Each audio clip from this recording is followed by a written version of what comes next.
গগন শাকিব গানের জগৎ থেকে বিদায় নিয়েছিলেন, কিন্তু বিদায় নেওয়ার পরও তিনি দর্শকদের জন্য রেখে গিয়েছেন আরেকটি সেরা গান। গানের নাম ও বেইমান রে। গানটি আপনার কেমন লেগেছে অবশ্যই কমেন্ট করতে ভুলবেন না। সুপ্রিয় দর্শক, আশা করছি ভালো আছেন। চলে আসলাম নতুন একটি ভিডিওতে। আজকে গগন শাকিবেরই একটা নতুন গান নিয়ে কথা হবে। সেটা কিন্তু রিলিজ হয়ে গেছে, চাইলে আপনারা ইউটিউবে গিয়ে দেখে আসতে পারেন। গানের নাম হচ্ছে ও বেইমান রে। সেখানে কণ্ঠ দিয়েছেন জনপ্রিয় সিঙ্গার গগন শাকিব। এক সময়ে ট্রেন্ডিংয়ের শীর্ষে ছিলেন এই গগন শাকিব, কিন্তু বর্তমানে নেই তার কোনো গান, ভাইরাল হচ্ছে না সেভাবে, এবং আলোচনায়ও নেই এই গগন শাকিব।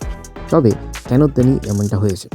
আসলে গগন শাকিব নেশার নৌকা গান দিয়ে কিন্তু ট্রেন্ডিংয়ে এসেছিলেন, এবং তার গান অনেক মানুষ পছন্দ করে।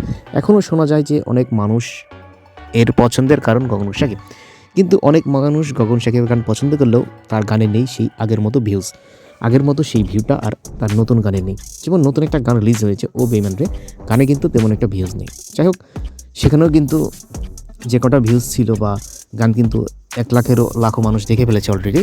তারপরেও কিন্তু গগন শাকিবকে এখনও অনেক মানুষ ভালোবাসে। তবে তাকে তার গানে একটু নতুনত্ব আনতে হবে, কারণ একই ধাঁচের গান তিনি আগে থেকে গিয়ে যাচ্ছে, এই জন্য দর্শকটা টানতে পারছেন না।